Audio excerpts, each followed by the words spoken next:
Autora do livro Curas Espirituais, à luz da doutrina espírita, Maria Fátima Ramos, Rafael Papa, Sérgio Scherce Júnior e o espírito Dr. Ludwig.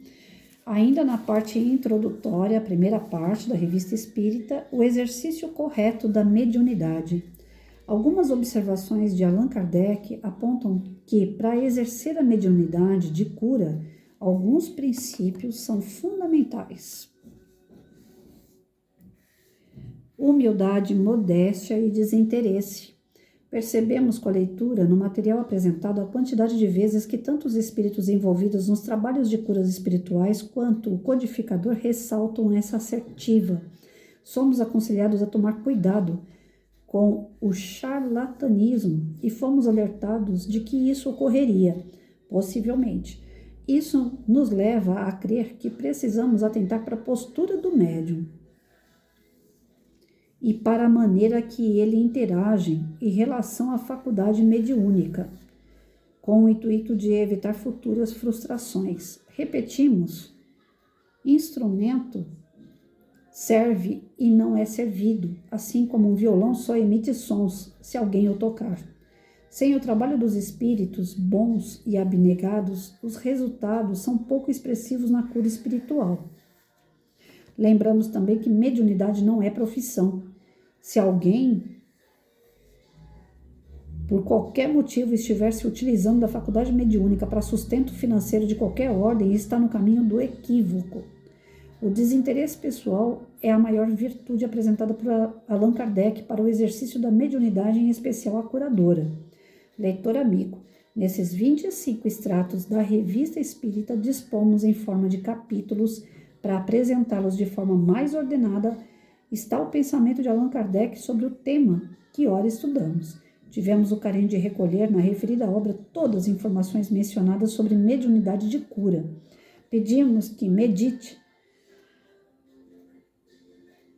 em cada capítulo com pensamento elevado aos bons espíritos, revisitando os momentos primeiros do espiritismo que se originou na sistematização do codificador.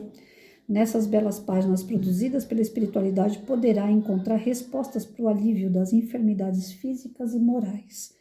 Nós as reproduzimos tal como foram exaradas.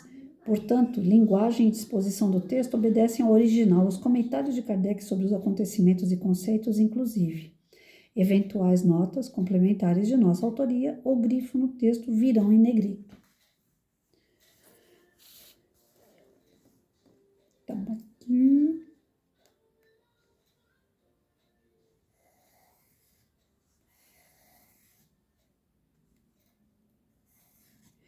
Vamos lá. Então, aqui ele vai reforçar para a gente princípios fundamentais para ser um médium. O cara tem que ser humilde, modesto e desinteressado. O que é ser um médium humilde, modesto e desinteressado? Humilde. Ele não é o contrário de orgulho. Sabe, aquele médium que eu sou passista, eu fluidifico água, eu já estou na doutrina espírita há 40 anos, eu nasci na doutrina espírita, eu sei tudo sobre as obras do Allan Kardec, eu já estudei vários anos seguidos, eu dou palestra há 40 anos, eu já escrevi 30 livros. Essas conversas fogem do que é humildade. O médium humilde, ele vai falar que ele é servo e não que ele é servido. Ele vai falar que ele colabora, assim como a espiritualidade colabora com ele para que ele possa agir, porque ele sabe que sozinho ele não é nada, ele é um instrumento. Então, por ser um instrumento, como ele colocou o exemplo aqui, o violão sozinho não emite som. Precisa de alguém para tocar. O médium, sozinho, ele não é médium. Ele precisa da espiritualidade para ele ser médium. O professor, sozinho, não é professor. Ele precisa do aluno para ser professor. Então, exige humildade para que você possa trabalhar de uma maneira correta e sabendo que os bons espíritos vão estar com você. O médium tem que ser modesto. Modéstia significa o quê? Ele não precisa ir todo fardado, né? Todo na beca, para fazer uma palestra, por exemplo. Você não vai com um short de praia e chinelo de borracha. Até aí tudo bem. Tem local e local, né, gente? Mas eu já vi médiuns, oradores, espíritas, que falam que você tem que ir no centro espírita, assim como evangélicos escolheram andar de terno, gravata, vestido, sapato de salto, eles querem fardar as pessoas também a isso. E modéstia foge a isso. E o coitado que está lá, o pedinte de rua, ele não vai entrar para assistir uma palestra porque ele não vai ter esse tipo de roupa. E o que mora numa favela ou num lugar mais à margem, ele não vai ter roupa adequada, então ele também não pode entrar no centro espírita. Então a modéstia tem que começar dos trabalhadores da casa. Se a gente, quando eu fiz magistério, eu lembro que uma professora falava assim, ela andava só de sapato de salto, combinando com o cinto, combinando com a bolsa, toda emprequetada, pintada, né? Ela ia para a escola parecendo que ela estava entrando num baile. E ela falava assim, eu uso a minha melhor roupa para que vocês me vejam assim, para que vocês se espelhem e andem assim também, querendo sempre para mais, para melhor. Eu não esqueço daquela figura. Eu olhava para ela e falava assim, então eu vou ser sempre ruim. Eu não vou ficar assim nunca. Uma que eu odeio sapato de salto. Eu só andei de sapato de salto umas 2 vezes na vida e olha lá. E ainda aquele saltinho pequenininho. Tem mulher que tudo bem, ela gosta, faz parte. E tem mulher que não se dá com isso. Eu sou aquela que andava de tênis. Então eu não gostava de sapato de salto. E eu tinha aquela professora de modelo, quer dizer, para ser melhor eu tinha que ser que nem ela. Então eu ia ser pior sempre. Aí, com o passar do tempo do curso de magistério, eu pensava, fazendo estágio, né? Eu via a molecada comendo o resto de comida, como eu cheguei a ver. Moleque lá naqueles pote grande que tem, né? Tonel que chama, eu acho. Eles colocam o resto de comida, né? Pega o resto do prato e vai jogando lá. Todos os alunos vão fazendo isso. E eu cheguei a ver aluno ir lá pegar com buquinha no resto de comida e encher, porque a tia falou que não podia repetir, e ele pegou o resto de comida e comeu de novo. Um aluno daquele nunca vai usar um vestido de sapato de salto combinando com cinto. E eu ir daquele jeito para uma sala de aula da aula, para mim, no meu pensamento, eu ia humilhar uma criança nessa situação. Eu tinha que me vestir básico para estar perto daquela criança. Porque se eu for muito para ele, não significa que eu ser muito, ele vai crescer e vai crescer igual a mim. Eu sendo muito, talvez ele veja que é um caminho que ele nunca vai chegar, que ele nunca vai atingir, que está muito acima dele. Então, nós, os médiuns, professores em geral, pessoas que estão ligados a doutrinar, a ensinar, pessoas que vão, né, na frente para orientar, tem que ter o bom senso. A modéstia é uma delas, de saber que o assistido muitas vezes é um cara que está lascado na vida, principalmente no financeiro. E aí você quer ser soberbo? O contrário da modéstia é ser soberbo. Você mostrar demais para um cara que não tem nada é humilhar. Então, a modéstia tem que fazer parte do médium, não só nessa questão financeira, mas em tudo. Ele tem que ser modesto de cumprimentar as pessoas. Tem cara que sai lá da oratória, lá em cima do palco, fala com todo mundo lá, é simpático a todo mundo. Desceu do palco, vem alguém falar com ele, ele passa batido. Ele fala, agora não estou podendo falar agora. Quantos cantores, artistas a gente vê fazendo isso? E no centro espírita não é muito diferente, não. Tem uns caras que acham que eles são o bambambam, né? Que eles acham que eles são o Tom Cruise da vida, que tem que marcar na agenda a hora para falar com eles. Isso aí é faltar com modéstia. O espírita que falta com modéstia não é espírita. E desinteresse. O médium tem que ter desinteresse total daquilo que ele está fazendo. Ele não pode, eu estou fazendo isso aqui para Deus ver que eu estou sendo bonzinho. Não, eu estou fazendo isso daqui porque a casa espírita de tal lugar vai me chamar para fazer palestra. Não, eu estou fazendo isso daqui para crescer o meu trabalho e ser reconhecido pela USE, pela federação. Quem sabe um dia eu chego lá na diretoria da federação. Ou quem sabe um dia eu vou ser representante dos espíritas aqui fora do país. Se eu tiver uns interesses assim, acima do interesse de ajudar o assistido, porque o médium ele está ali para ajudar o assistido, a pessoa que vai na casa pedir socorro. É para isso que nós somos médiuns. principalmente o de cura, que no fundo todos somos, mas tem aquele que se especializa nos passes, no tratamento de cirurgia espiritual, né? Principalmente esses, não podem ficar querendo algo em troca. Tem que ser um tratamento, tem que ser um trabalho desinteressado. Aí ele é bem visto aos olhos de Deus. Aí ele coloca aqui, pra gente tomar cuidado com o charlatanismo. Tá cheio de médium falando que incorpora Dr. Fritz, por exemplo. Dr. Fritz é muito conhecido. Bezerra de Menezes, muito conhecido. Aí o cara fala, eu estou incorporando aqui Bezerra de Menezes. Ou então eu estou incorporando Dr. Fritz. Não está incorporando nada, porque ele é tão charlatão, ele é tão metido a besta, que o mais que ele tem ali é um obsessor de uma outra encarnação que está deitando e rolando, dando risada das palhaçadas que ele faz. Outro dia eu estava vendo, a Maísa, ela pega pesado, né? Às vezes eu acho que ela critica assim, muito os espíritas mais recentes, mais novos, tal, de uma forma generalizada, colocando todos assim, né, no mesmo balaio, e não é bem assim. Às vezes ela pisa na bola quando ela fala assim, tem muito espírita novo aí achando que ele é grande coisa. Tem espírita novo que é grande coisa, que tem bom coração, que tem boa intenção, que tem o desejo de ajudar. Tem muito espírita bom para isso, e é novo. Só que tem uns, que aí é onde ela entra com a razão, que tem uns que fazem pintura mediúnica, por exemplo, e fala que é Tarsila do Amaral que está ali. Se bobear é um Portinari, que está fazendo uma pintura. Aí quando você vai ver a pintura é uma flor bem primitiva que qualquer criança no ensino fundamental pode fazer e faz até melhor. E aí o cara assina lá, Portinari, né? Tarsila do Amaral. E passa a colocar essas pinturas para ser rifado no centro espírita, ganha uma parcela com isso, doa uma outra parcela. Tá aí uma coisa que eu acho errado nos espíritas. Fazer qualquer tipo de obra que seja espírita, que esteja ligado ao plano espiritual e ganha dinheiro com isso.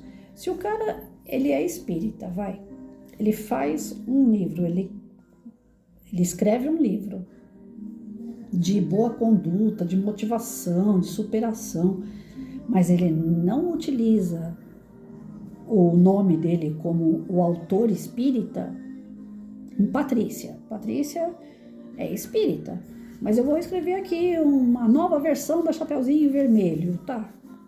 Tem alguma coisa a ver com espírito? Foi algum anjo aqui? Algum espírito que me ditou? Não, então esse livro é a Patrícia que escreveu. Eu posso até colocar professora Patrícia, é minha profissão, eu li Chapeuzinho a vida inteira, então eu fiz uma nova interpretação da Chapeuzinho Vermelho.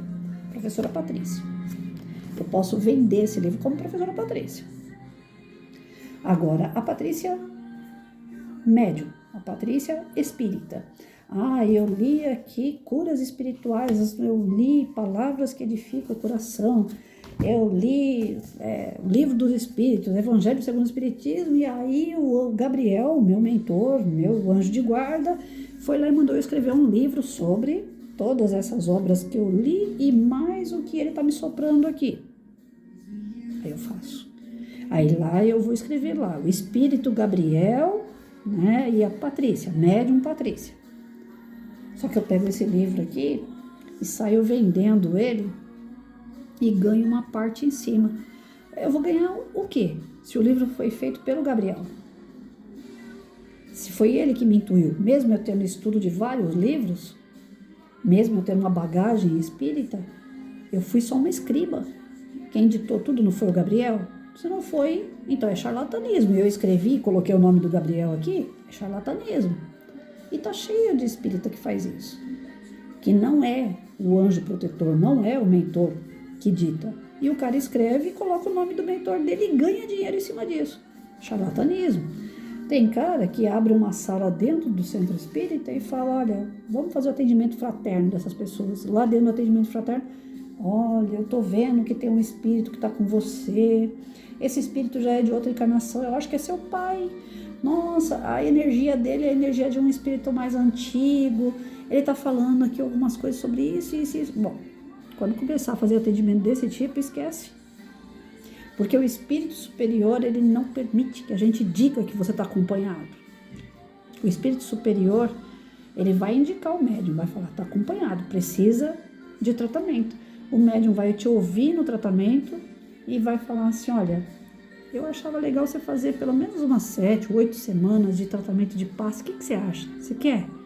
Se a pessoa falar que quer, ela vai ser tratada, o espírito tá com ela, vai embora. Geralmente vai, né?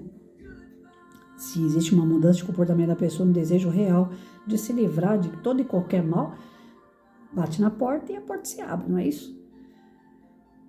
Mas tem médium que entra lá no atendimento fraterno e quer dar uma de mãe de Ná, né? Quer falar tudo sobre a vida da pessoa, o passado, o presente e o futuro.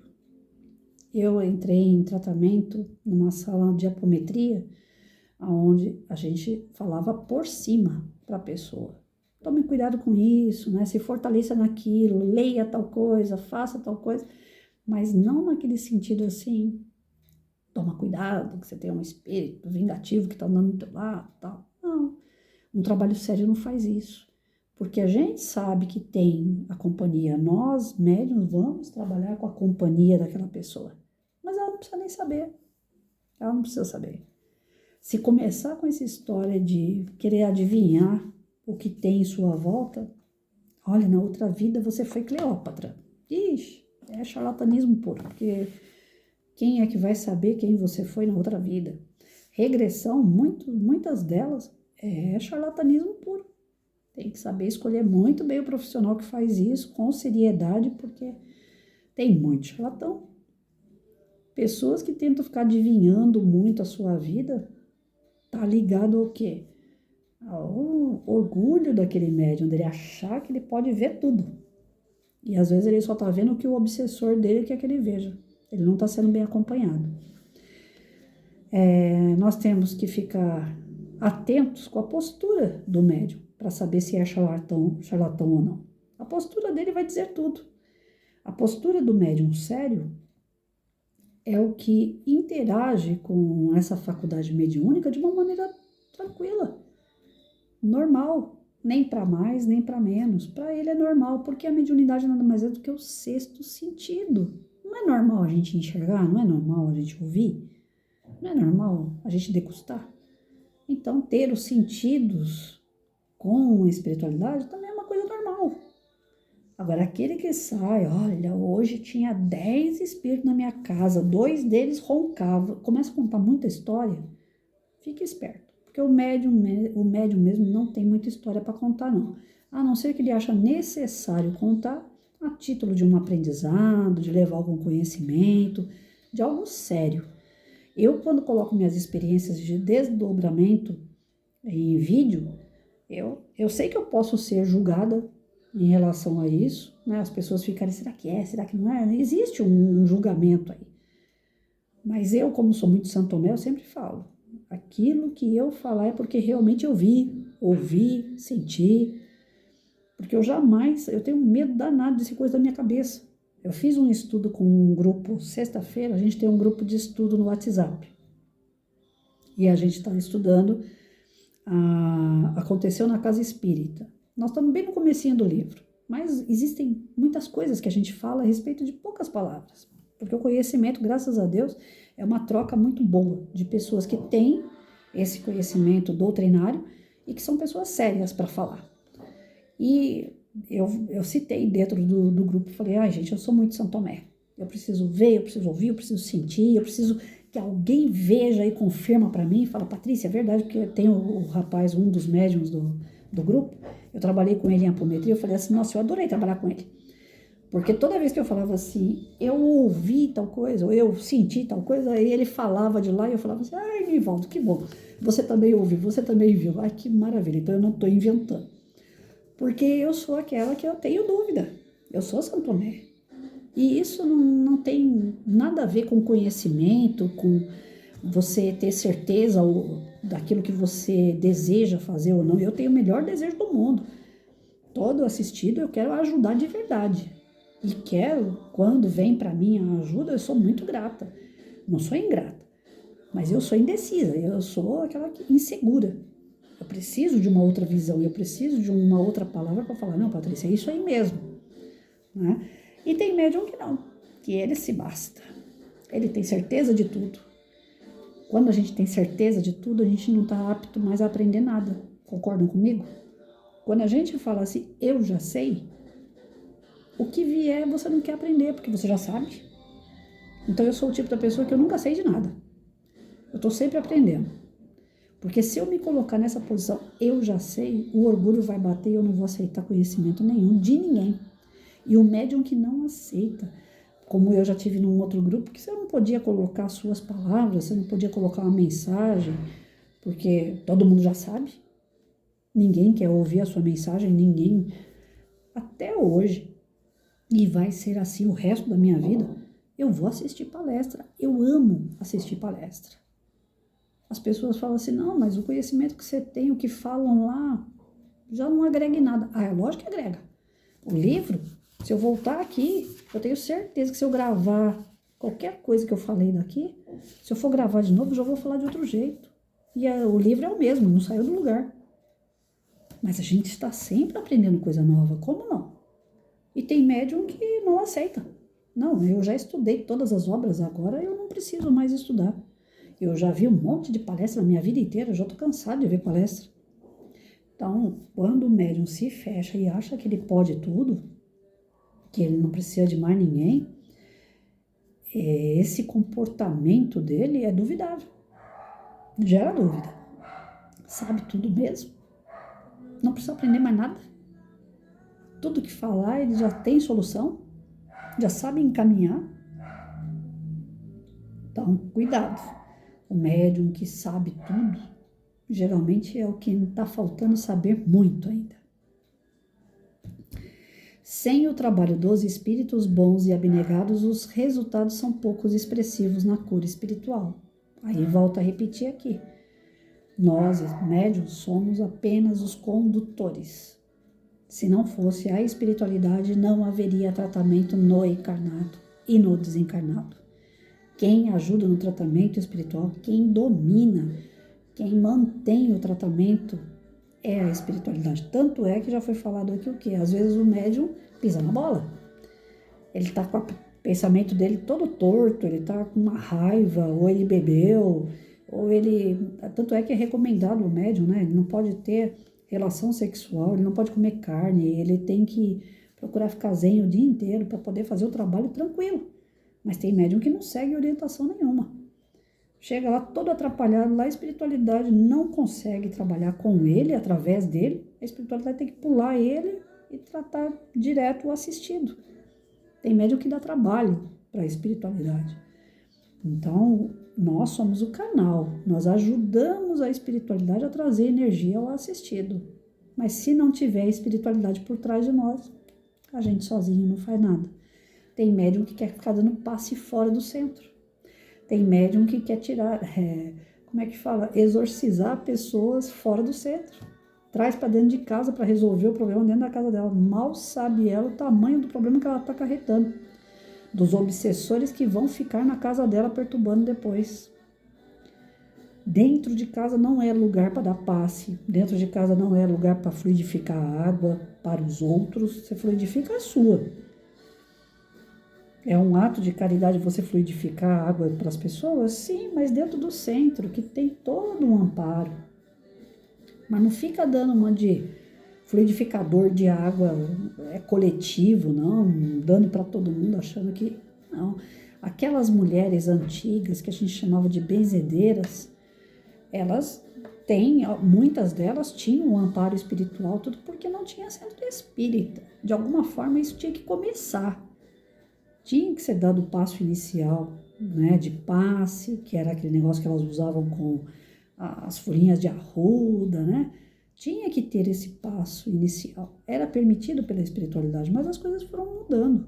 Tem um centro espírita, que assim como tem o templo budista, tem a igreja católica, tem a igreja evangélica, tem o centro espírita, que é o local ideal para tomar passe, beber água fluidificada, levar uma água para fluidificar, que é um lugar que tem um amparo espiritual sério e você sabe que ali realmente está sendo feito o trabalho. Agora, dentro da casa de uma pessoa não é lugar para isso. Às vezes eu escuto alguns comentários que eu fico meio preocupada, de pessoas que dizem que chegou fulano aqui em casa, eu dei um passe nela. Não faça isso. Você corre um risco muito grande. Pode ser que você consiga dar o passe, você seja amparada para isso. Não estou dizendo que isso não aconteça, mas é um risco muito grande. Sua casa não tem o amparo espiritual que uma casa espírita tem. É perigoso você querer tirar a companhia da pessoa e essa companhia gostar e ficar com você. E aí? Então, os médiuns têm que entender que isso daí é um trabalho que é feito no local certo, dentro do centro espírita, não é? Requer abnegação, requer da gente muito, como que eu posso dizer? Não é que o médium tem que ser perfeito, mas ele tem que ter muito valor, ele tem que ter muito princípio, ele tem que estar ligado com o plano espiritual para realmente fazer um trabalho sério. Isso daí é exigido. Você quer ser espírita? Você quer ser médium? Então você vai ter que fazer a sua reforma íntima. É exigido. É muito difícil ser espírita. As pessoas acham que ser espírita é ficar lendo obra do Chico Xavier, que é tudo, ó, mamão com açúcar com o Emmanuel, né? Aquelas mensagenzinhas ótimas de incentivo, de motivação, que delícia. Mas não é só isso. E a sua reforma? E a sua mudança? E a sua transformação moral? Então, para ser espírita, muitas pessoas não aguentam. Entram lá, vê que ninguém vai fazer por você o que só você pode fazer, desiste. E o médium, ele só não desiste quando ele está com o brio, quando ele tem essa coisa, né, de apresentar-se para os outros como médium. Então, ele começa a crescer com isso, ele não desiste, mas ele faz meia boca. Então, nós temos que tomar cuidado com esses daí. Um bom trabalho de um médium é o médium abnegado, o que faz por amor, sem interesse nenhum, não cobra, não cresce com isso, não procura se mostrar através daquilo que foi dado a ele. O dom de ser médium é dado para nós. Todos nós podemos ser médiuns evoluídos, mas tem alguns que evoluem naturalmente, tem outros que estudam para evoluir. Então, muito vai ser cobrado de quem muito foi dado. Não é uma profissão, não é para ganhar dinheiro com isso, não é para ganhar status com isso, não é para ganhar seguidores de internet com isso. Eu fico contente quando eu abro, né? Ontem mesmo eu abri o Quai lá e vi que o número de seguidores aumentou, número de, como é que fala? De curtida, eu acho, ou visualização, não sei, aumentou pra caramba. Fico feliz não porque eu tenho seguidores, não porque eu tenho lá visualização, não. E tanto é que tem gente que fala assim, essas plataformas do Quai, TikTok, dá para ganhar dinheiro. Eu não faço por onde ganhar dinheiro, porque eu estou trabalhando a doutrina. Tem coisas que eu coloco lá no Quai que não é da doutrina. E a grande parte, 90% do que eu posto no Quai e no TikTok é sobre a doutrina, propaganda da doutrina espírita. Escritores que fizeram obras, não é minha. Só faço uma interpretação tosca. E vou ganhar dinheiro com isso? Ué, tá errado. Então eu não entro lá para ganhar dinheiro. Não sei quanto tempo que eu tô lá, deve ter um ano, por aí. Tem bastante gente lá. Agradeço a Deus porque desse muitos que colocaram lá visualização ou que seguem, eu espero que pelo menos metade daquela turma ali aproveita de verdade os textos. Se transformem, se modifiquem, melhorem suas vidas através desses estudos. Se eu conseguir metade daquilo ali, já tá bom. É só isso que eu quero, não quero dinheiro. Agora, é o fim da picada pessoas utilizarem obras que foram escritas por pessoas, bota isso na internet como estudo e ganha ainda nessas plataformas. É um charlatanismo também, não deixa de ser. Então nós temos que estar atentos. A tentação para fazer coisa errada, gente, tem em tudo que é lugar. Tudo, de todas as formas. E no centro espírita e médium também não é muito diferente. Então cabe a nós entender que nós não temos profissão dentro do centro espírita, não. Então não temos que ganhar nada com ele. O centro espírita é doação. Então lá é para doar, não é para tirar. Eu não posso, através do centro espírita, fazer fama, ter seguidores. Aquela ali tá batendo recorde. Teve um cara uma vez conversando comigo, ele já tinha bastante seguidor, como um espírita. E aí ele falando para mim, ele falou assim, tem hora que eu desanimo. Porque no mesmo pé que tá lá 300, 400, 500 visualizações num dia, tem dia que tem uma. Tem dia que ninguém olha aquilo que eu posto. Então desanima. Eu tive uma passagem semelhante a essa, mas assim, o sentimento que ele teve, que ele aparentou ter, é do tipo assim, ele estava brilhando, brilhando, brilhando, e de repente a luz foi apagando, ele desencantou e queria até cortar o canal dele lá, né? Tava subindo para a cabeça aquilo ali. Ele tava ficando feliz porque tinha seguidores, aí de repente não tinha seguidores, as pessoas não estavam vendo, ele foi desencantando em razão disso. Foi o que eu entendi. Não sei se eu entendi certo, mas foi o que eu entendi. Eu tive uma situação semelhante. Teve um dia que eu abri o YouTube e tinha uma curtida. Aí eu falei, caramba, uma só? A média que eu tenho é de 15 a 30 por dia. Essa é a média. Então, o mínimo que tinha que ter de pessoas ali olhando meu vídeo era 15. E aquele dia só tinha uma. Aí eu falei assim, fico aqui, né, meia hora, 20 minutos, meia hora fazendo vídeo e só uma pessoa curtiu? Aí, na verdade, não tinha curtido, ela tinha escrito também. Aí eu fui lá para ver o que ela tinha escrito. Aí a mulher escreveu assim, Patrícia, seus vídeos têm me feito muito bem, Deus abençoe, obrigada. Não pare. Ela falou assim, não pare. Aí eu falei, caramba, ela mandou um recado direto pra mim. Porque eu tava com vontade de fechar aquele canal. Porque eu achei que eu não tava agradando. Achei que não tava servindo de nada. Não por seguidores, mas pelo fato de querer ser útil e não tá sendo. Eu falei assim, eu fico 20, 30 minutos aqui lendo à toa, não tá servindo pra nada, então eu vou mudar a tática. Eu faço esse canal virar outra coisa. E não, aquela mulher ali, aquela única que tava no dia, ela falou, é muito importante para mim esses textos que você lê. Tá me fazendo bem, não para não, continua. Aí eu continuei. E realmente, aquele canal, ele oscila. Tem um tempo que é uma, duas pessoas que assistem. Para mim tá tudo bem.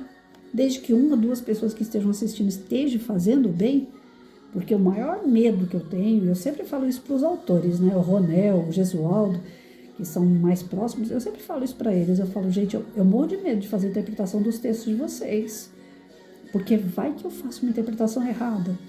É uma obra que o cara teve trabalho de fazer, trabalhou ali em cima, dia após dia, né? Para depois eu ir lá e falar bobagem e cair todo o trabalho da pessoa. De repente alguém escuta eu falando e fala, porcaria de livro, eu não quero ler esse livro, porque a Patrícia não soube expressar. É uma responsabilidade muito grande. Então, ninguém está aqui para se aparecer. É responsabilidade muito grande dar a cara a tapa. Porque as pessoas podem gostar, podem aproveitar esses estudos ou não. Se de repente alguma bobagem que eu falo aqui, se a pessoa está querendo se matar, ela se mata de vez. É responsabilidade. Então, voltando aqui, ele diz para a gente o seguinte, nós vamos ter aí 25 extratos da Revista Espírita, dispostos em forma de capítulos, apresentando ele de forma ordenada. Então, a partir de amanhã, essa Revista Espírita tem 25 capítulos nós vamos ter aqui. E de fato, eu sou Santo Tomé, eu tenho que olhar. É isso mesmo. 400 páginas de livro não é à toa, né, gente? É isso mesmo. Ó, tudo isso aqui, ó. Por que aqui tá capítulo 1 de novo? Acho que depois ele vai explicar. Tem uma introdução aqui. Tá. A primeira parte desse livro, no capítulo 1, vão ser, então, 25 capítulos. A primeira parte, que é essa introdução que a gente fez aqui. A primeira parte da Revista Espírita, ela tem 25 capítulos. Primeira parte, eu vou escrever aqui para não esquecer. Primeira parte da Revista Espírita. Mas eu acho que a gente não vai conseguir ler um capítulo por dia. Gente, é grande demais. O primeiro capítulo. O segundo capítulo já é maior. Vamos fazer um esforço pra gente ler um capítulo por dia. Mas é bem grande cada capítulo, viu? Já vou avisando. Então, daqui por diante, a gente vai estar vendo a Revista Espírita, em 25 capítulos que falam sobre cura. Lembra que ele citou aqui na introdução. Na Revista Espírita, então, tem 25 capítulos que falam sobre cura. E nós vamos estudar a partir de amanhã cada capítulo. Ok? É isso. Ótima semana para todo mundo.